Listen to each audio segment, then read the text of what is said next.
Hi everyone, I hope everything is good. Welcome to this new video. Today we are digging deeper in the forward of the K-League. We'll start with Jeonbuk and see how the forward are performing.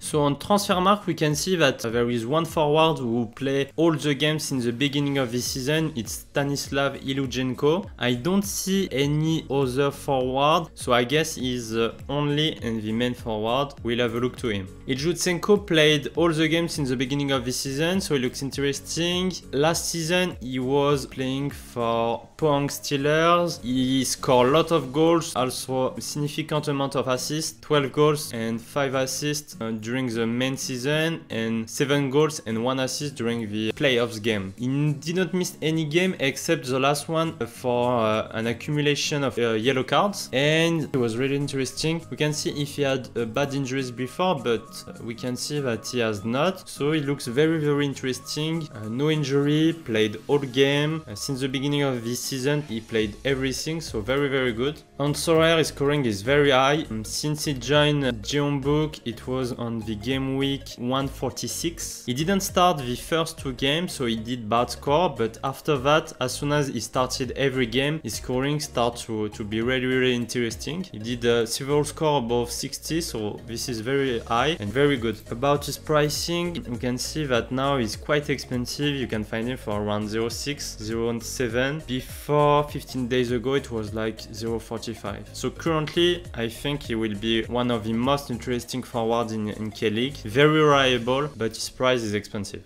Now we'll have a look to Ulsan. Ulsan have one central forward, Ji-Yoon Kim, who played 7 games this season, and an under 23. I think he was not starting because his playing time is very low compared to the goalkeeper who started and played every game, but I think he can be an interesting option. We will have a look to him. So Ji-Yoon Kim is a new player. He played almost all game. He had an injury, so he missed 4 of them. He scored no goals this season and did 1 assist. Last season he scored 7 goals and 2 assists in 19 games and was playing for Gangwon. What about his injuries? So this season he missed 4 games and last season 9 games. But the injury was very long, between September 20 and December 31. What about his scoring now? Kim Jin-yoon, his scoring is quite low, so I don't recommend him. I think we can pass on him. He is young, 24 years old, maybe good for the future, but currently his scoring is a bit low. He don't do enough decisive action for central forward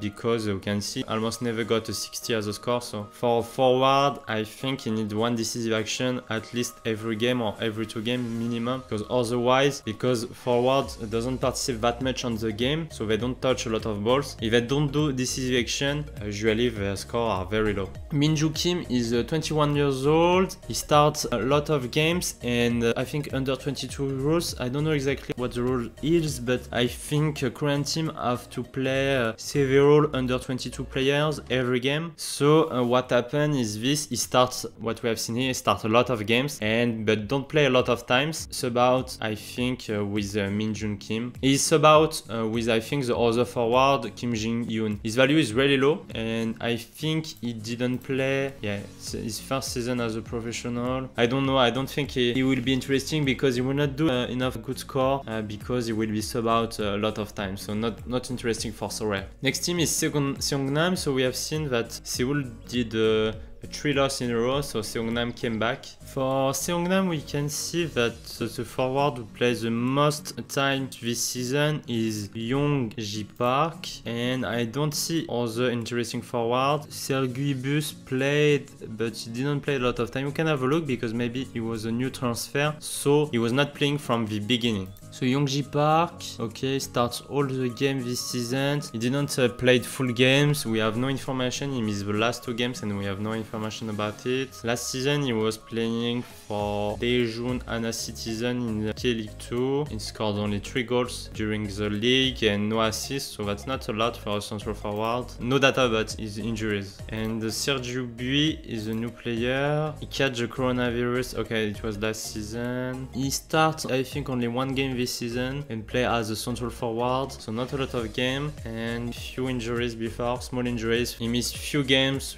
4 games, 3 games, 2 games, so it's a small injuries. This one is coronavirus, so it's not even an injury. In Sorare data we can see also that there is no interesting forward here, so we'll pass for Seongnam. We can go for FC Seoul now. So Seoul has one central forward who play 520 minutes and another one who play 7 games. I guess these are the only 2 forwards for Seoul. So we'll start with Young Wook Cho. Played all the games this season. We can see that he didn't play full games, so I guess they are sharing the position with Cho Young Park. We can see what is going on here. So yeah, I think for example on the 4th game he played 35 minutes and Young Wook Cho played 55 minutes, so they are definitely sharing the spot. I think that's bad news because they will also share the points, so I think we will not see something interesting here for Seoul. So Palosevich is a midfielder and yeah, we have no interesting forwards. I think it's the same because of the under 22 rule. Young Wook Cho starts the games and Cho Young Park enter as soon as possible. So we can see that the under 22 rule packed a lot the central forward position, because we have not seen this that much for other position, but for forwards I guess almost every team use this the central forward spot as a spot for the under 22 player. So now we'll have a look to Gangwon FC. At Gangwon we can see that they have one main forward. It's Go Mu Yeol. His scoring is starting to be interesting. 60 as a L5, 55 as a F15. I guess he did one decisive action on the last 4 games, so this is an interesting score. About his price, it's quite interesting now. Way cheaper than Ilujenko, but his scoring is also lower. So you can get him for around between 0.1 and 0.17. This season, Go Mu Yeol played full games except on the 6th one and on the 8th one. We can see that it was midweek games and he was subbing. Otherwise, he's currently maybe overperforming because he did one decisive action on the last 4 games and no decisive action before. No injury reported, so this is an interesting information. Last season he scored 6 goals during the full season and I think he was also the main player because he looks like he played a lot of times and they don't have another forward. Now we can have a look to Suwon Blue Wings. Doesn't look like they have an interesting forward. We'll go faster for them, but yeah, here I can see nothing interesting, only forward with bad scores, so we can pass. About Jeju now, Jo Min-kui, who start to score several times and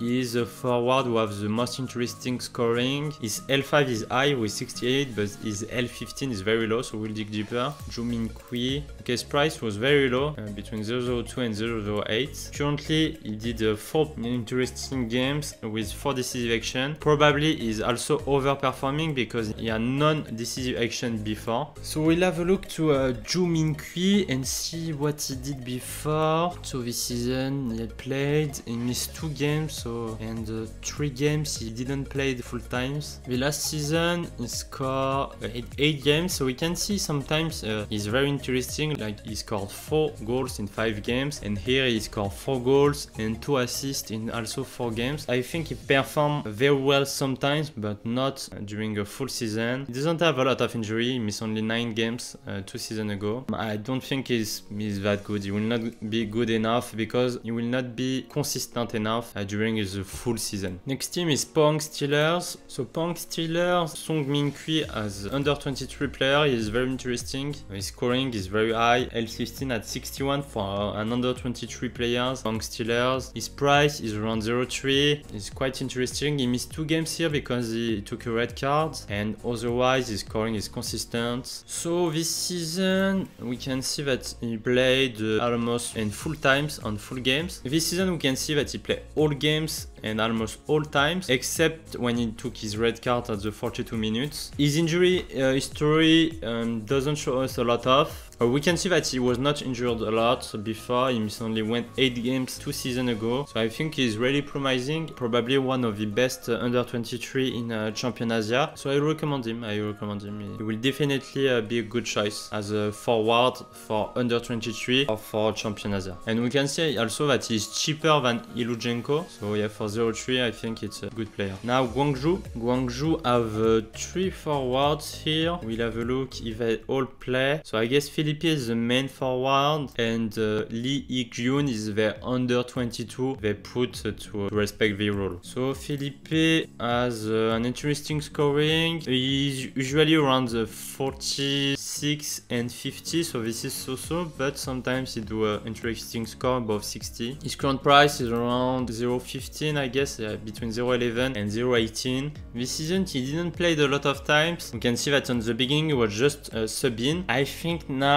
he looks like to be the starter because in the game 6 he played almost full games. Last season, yeah, he was their main forward, so I think he can be a good option. He didn't have a lot of injuries for 29 players. This is very good. He missed only 6 games since he's in Japan, because I guess it is not reported the injuries he had before. And his scoring is maybe a bit low. I will definitely prefer Sungmin Kui for 0.3 rather than Felipe for 0.15, because Sungmin Kui offer much more usability. But for low budget, it can be interesting. Or if you can get him for below around 0.1, I think it can be a good option. At least he's playing every game, and sometimes he do very interesting teams who can help you to get a reward. Our next team is Incheon. So Incheon doesn't look like they have a good forward, so I guess we'll pass on them. Maybe Negeba can be interesting. He scored twice. Yeah, he did one decisive action here and 2 decisive action on this game. We'll have a look on Transfermarkt about him. So he's a new player. He was just transferred. On the beginning of this season, he was playing quite sometimes. He did 3 decisive action as we saw before. He had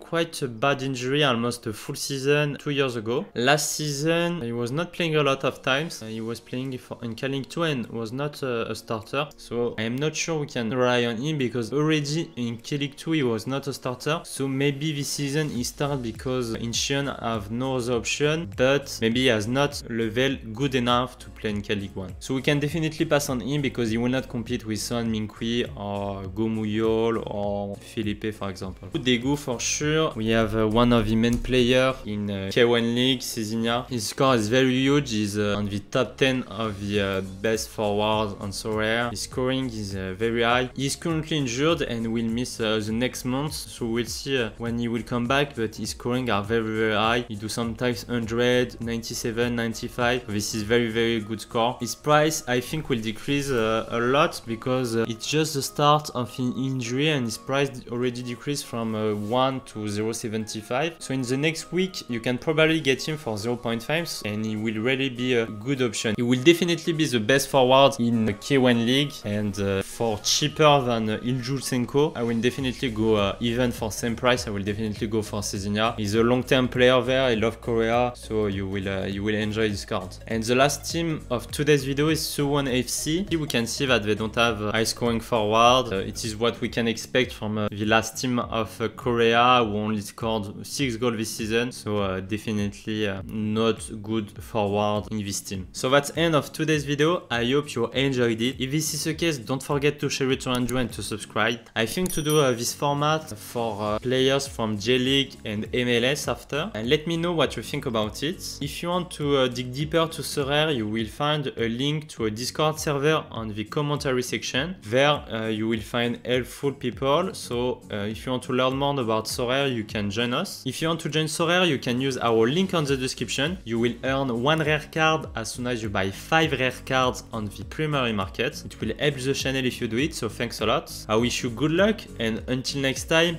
take care.